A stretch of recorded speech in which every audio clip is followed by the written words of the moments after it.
আসসালামু আলাইকুম। প্রিয় দর্শক, অন্য মঞ্চের আলাপ চাইতে আপনাদের সকলকে আমন্ত্রণ জানাচ্ছি। সবাইকে অনেক অনেক প্রীতি ও শুভেচ্ছা। আপনারা ইতিমধ্যে অনেকেই হয়তো জেনেছেন যে ভারত এবং আমেরিকার মধ্যে মালয়েশিয়ার রাজধানী কুয়ালালামপুরে গতকাল একটি প্রতিরক্ষা সহযোগিতা চুক্তি স্বাক্ষরিত হয়েছে। এই চুক্তিটি এমন একটি সময়ে স্বাক্ষরিত হলো যখন বাংলাদেশ একটি যুদ্ধাবস্থার মুখে রয়েছে, যখন বাংলাদেশে প্রতিনিয়ত পাকিস্তানের সেনাবাহিনীর ঊর্ধ্বতন অফিসাররা এসে ধর্ণা দিচ্ছে, যখন বাংলাদেশকে নিয়ে বিশ্বমোড়ল আমেরিকা একটি নতুন প্ল্যান করেছে, যখন বাংলাদেশকে 1971 সালের পরাজিত শক্তিরা, মৌলবাদী শক্তিরা যখন বাংলাদেশকে গ্রাস করার চেষ্টা করছে। আজকে আমার এই ভিডিওতে আমি মূলত এই বিষয়টি আলোচনা করতে চাই যে ভারত এবং আমেরিকার মধ্যে প্রতিরক্ষা সহযোগিতা চুক্তিটির তাৎপর্য কী এবং বাংলাদেশে তার প্রভাব কী হতে পারে। দেখেন, আমরা সবাই যারা ইতিহাস সচেতন, আমরা জানি 1971 সালে আমাদের দেশে যখন মহান মুক্তিযুদ্ধ চলে তখন ভারত আমাদের পাশে ছিল, আমাদের 1 কোটি মানুষকে আশ্রয় দিয়েছে, মুক্তিযোদ্ধাদেরকে ট্রেনিং দিয়েছে, অস্ত্র দিয়েছে, খাবারের ব্যবস্থা করেছে। আমাদের যে প্রবাসী সরকার বাংলাদেশের 1971 সালের এপ্রিল মাসের 10 তারিখে যেই সরকার গঠিত হয়, যারা 17 এপ্রিল বৈদ্যনাথ তলার মুজিবনগরে যে শপথ নিয়েছিলেন, সেই সরকার কিন্তু মূলত ভারত থেকে পরিচালিত হয়েছিল। ভারত সরকার সেই প্রবাসী সরকারকেও অ্যাকোমোডেট করেছিল। সেই ভারত যখন তার পেটের ভিতরে বাংলাদেশে যুদ্ধ হয়েছিল, তখন দেখা গেল রাশিয়া বাংলাদেশের সমর্থনে আর আমেরিকা পাকিস্তানের সমর্থনে, চীনও পাকিস্তানের সমর্থনে। কারণ চীন এবং ভারতের মধ্যে বৈরিতার কারণে পাকিস্তানের শত্রু মানে ভারতের শত্রু চীনের মিত্র। সেই জন্য তখন চীনকে আমরা দেখেছি পাকিস্তান শিবিরে যোগ দিতে। এমতো অবস্থায় পাকিস্তান সেনাবাহিনী যে অস্ত্র, গোলা বারুদ, যেই সব যুদ্ধ সরঞ্জাম পেয়েছে তার বেশিরভাগই এসেছে আমেরিকা থেকে। এই আমেরিকান সরকার টোটালি ভারত এবং পাকিস্তানের মধ্যে, দুইটি দেশের মধ্যে পাকিস্তানকেই তখন বেছে নিয়েছিল। এবং সেই সময়ে ভারত মূলত এই ওয়াটসো জোট যেটা ছিল, অর্থাৎ রাশিয়ার নেতৃত্বে যে জোট ছিল, সেই জোটের সমর্থক ছিল। তো আমেরিকার যুদ্ধ সরঞ্জাম দেওয়া, গোলা বারুদ দেওয়া এবং পাকিস্তানকে সমর্থন করা ভারতের জন্য একটা কঠিন বিষয়, চ্যালেঞ্জ ছিল। তখন ভারত কী করল, 1971 সালে ইন্দিরা গান্ধী রাশিয়াতে গেলেন। রাশিয়াতে গিয়ে ভারতের মধ্যে এবং রাশিয়ার মধ্যে একটি মৈত্রী চুক্তি করলেন। সেই মৈত্রী চুক্তির বিষয়টা ছিল যে ভারত যদি কোনো রাষ্ট্র দ্বারা আক্রান্ত হয়, অর্থাৎ ভারত যদি টেরিটোরিয়াল ইন্টিগ্রিটি নিয়ে যদি কোনো সমস্যায় পড়ে, ভারতের যে সীমারেখা, এই সীমারেখার ভিতরে যদি কোনো রাষ্ট্র যুদ্ধে জড়ায়, তাহলে রাশিয়া সরাসরি ভারতকে সহযোগিতা করবে, এমনকি সেনাবাহিনী দিয়ে যুদ্ধ করতেও প্রস্তুত থাকবে। এই চুক্তিটি হওয়ার পর ভারত সরাসরি বাংলাদেশকে স্বীকৃতি দেয় এবং বাংলাদেশের যে মুক্তিযোদ্ধাদের সাথে সরাসরি স্থল, নৌ এবং আকাশপথে যুদ্ধে অংশগ্রহণ করে। ভারত যখন যুদ্ধে অংশগ্রহণ করছিল, এরই আগে আমেরিকা কিন্তু তার 7 নৌবহর বঙ্গোপসাগরে এসে নোঙর করে পাকিস্তানি সেনাবাহিনীকে সহযোগিতা করার জন্য পাঠিয়েছিল। সেটি যখন আরব সাগরে আসে, তখন ভারত এবং রাশিয়ার মধ্যে চুক্তিটি সম্পন্ন হয়। সেই চুক্তিটি সম্পন্ন হওয়ার পর আমেরিকা আর সাহস করে বঙ্গোপসাগরে আসতে পারেনি। অর্থাৎ আমেরিকা ওই আরব সাগরেই নোঙর করে সেখান থেকে তার সপ্তনৌবহর আমেরিকাতে ফিরিয়ে নেয়।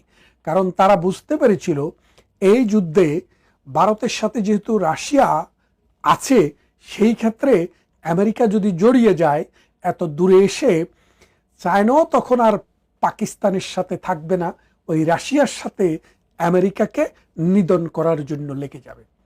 তো ঠিক তেমনি ভারত এই সময়ে দেখলো যে এখন কার সাথে চুক্তি করলে ভারত বাংলাদেশের বিষয়ে সত্যিকারের একটা ভালো ডিসিশন নিতে পারবে।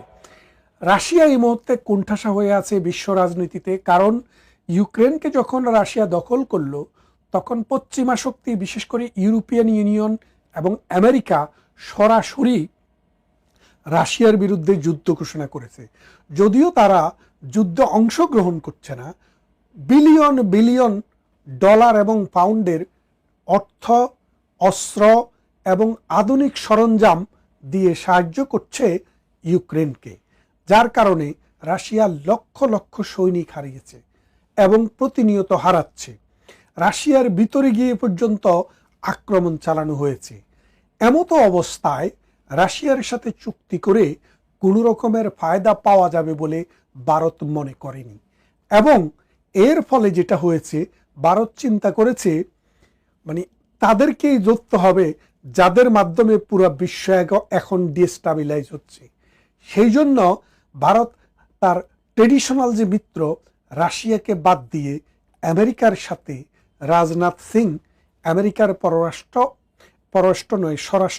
প্রতিরক্ষা মন্ত্রীর সাথে গতকাল কুয়ালালামপুরে মালয়েশিয়াতে এই চুক্তিটি স্বাক্ষর করলেন। এই চুক্তির মূল কথা হচ্ছে, ভারত তার প্রতিরক্ষা বিষয়ে তার কোনো অস্ত্রশস্ত্র যদি দরকার হয়, তার যদি বুদ্ধির দরকার হয়, তার যদি প্রযুক্তির দরকার হয়, তাহলে ভারতের সাথে আমেরিকা কোঅপারেট করবে। অন্যদিকে আমেরিকা কি চায়? আমেরিকা তো মধ্যপ্রাচ্যটা দখল করে রেখেছে, দক্ষিণ পূর্ব এশিয়াটাও দখল করতে চায়।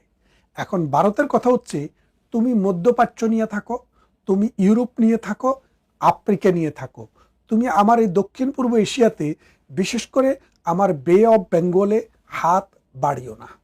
আমি তোমাকে মধ্যপ্রাচ্যে তোমার কোনো যুদ্ধ হলে আমি সহযোগিতা করব, দূর প্রাচ্যে তোমার কোনো যুদ্ধ হলে আমরা সহযোগিতা করব, এবং আমরা তোমাদের সাথে প্রতিরক্ষা কোঅপারেশন করব।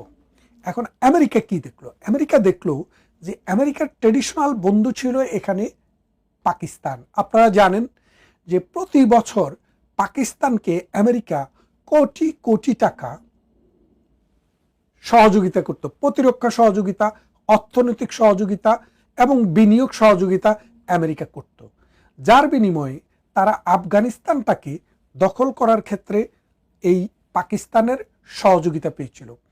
পরবর্তীতে প্রমাণিত হলো, যেই তালেবানের বিরুদ্ধে যুদ্ধ আমেরিকা করছে, ইউরোপ করছে, ব্রিটেন করছে, সেই তালেবানের বিরুদ্ধে যে যুদ্ধ ঘোষণা তারা করেছিল, সেই তালেবানকে পাকিস্তান নিজের ঘরে ট্রেনিং দিচ্ছে, অস্ত্র দিচ্ছে এবং খাইয়ে পরিয়ে ব্রিটিশ আমেরিকার বিরুদ্ধে যুদ্ধ করার জন্য তৈরি করেছে। তারপর আমেরিকা এবং আমেরিকা এবং পাকিস্তানের সম্পর্কটি টোটালি দোষে যায়।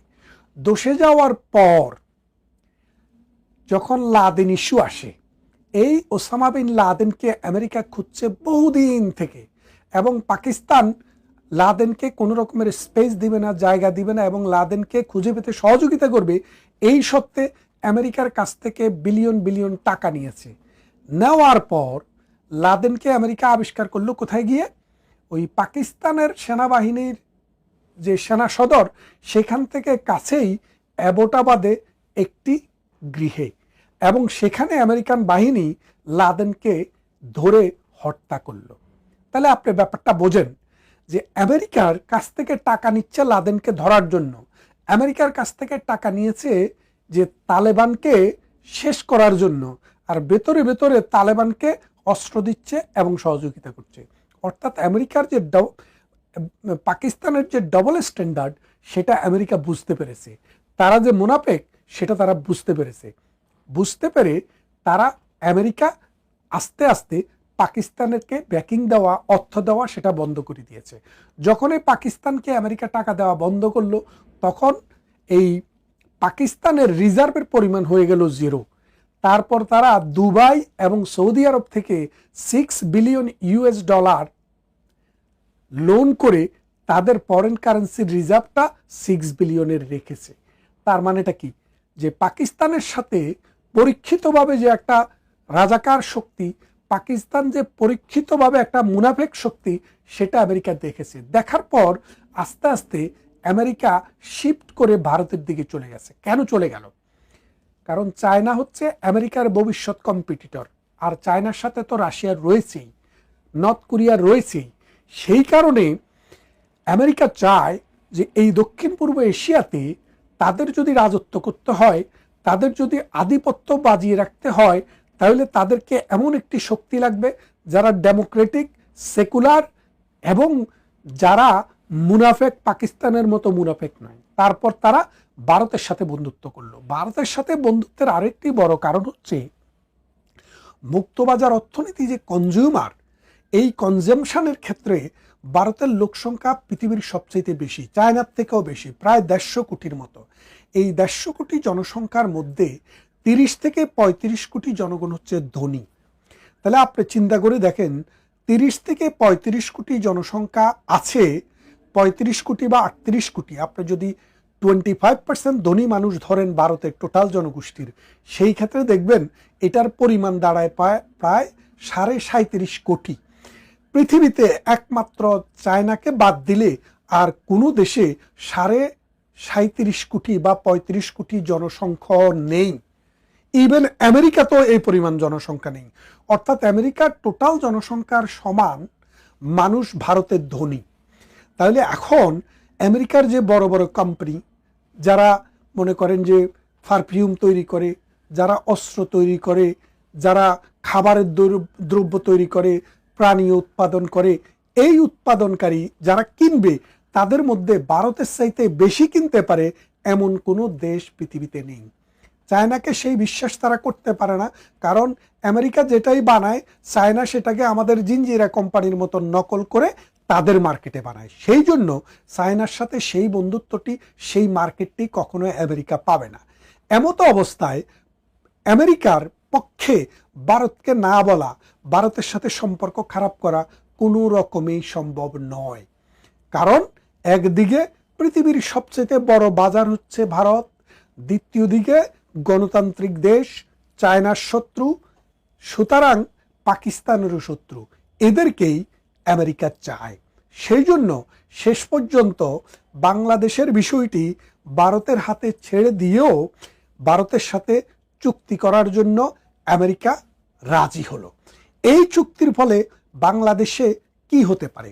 বাংলাদেশে যেটা হতে পারে যে এখন আমেরিকা ডক্টর ইউনূস সরকারের প্রতি যে সমর্থন আছে, ডিপ স্টেট, আমেরিকার ডিপ স্টেট বাংলাদেশে যে সহযোগিতা দিয়েছে, সেটি এখন ভারতের হাতে চলে যাবে। অর্থাৎ ভারত যেভাবে চায়, ভারত যেভাবে বলে, সেইভাবেই আমেরিকা সহযোগিতা করতে বাধ্য হবে। কারণ ওই চুক্তির মূল কথাই হচ্ছে ভারতের প্রতিরক্ষা, অর্থাৎ ভারতের প্রতিরক্ষা বিঘ্নিত হয় এমন কোনো বিষয়ে আমেরিকা কখনো সহযোগিতা করবে না। তাহলে ভারত মনে করে যে বাংলাদেশে যদি মৌলবাদী শক্তির উত্থান হয়, বাংলাদেশে যদি 71-এর পাকিস্তানপন্থী শক্তির উত্থান হয়, বাংলাদেশের যদি জঙ্গি শক্তির উত্থান হয়, তাহলে ভারতের সিকিউরিটির জন্য থ্রেট। সেই জন্যই ভারত আমেরিকার সাথে এই চুক্তিটি করেছে। যেমনটা আমি আমার বক্তৃতায় বলছিলাম যে 1971 সালে রাশিয়ার সাথে করেছিল, তখন রাশিয়াকে দরকার ছিল, এখন আমেরিকাকে দরকার। এই জন্য এই চুক্তিটি আমেরিকার সাথে হয়েছে। আমেরিকার সাথে এই চুক্তির ফলে বাংলাদেশের বিভিন্ন রাজনৈতিক শক্তি যেইভাবে যুদ্ধাপরাধের বিচার করছে, যেইভাবে বাংলাদেশকে আফগানিস্তান বানানোর জন্য ইসকনের বিরুদ্ধে কথাবার্তা বলছে। আপনারা দেখেন সাম্প্রতিক সময়ে গাজীপুরের এক মৌলানা, তিনি বললেন কি, তাকে ইসকন অপহরণ করে নিয়ে গেছে, নিয়ে তার জামা কাপড় খুলে তাকে নাপাক করেছে। তার ছেলে জিজ্ঞাসা করলো নাপাক বলতে কি বোঝান? তখন তার ছেলে এটাকে ইন্টারপ্রিট করলো যে তাকে বলৎকার করেছে।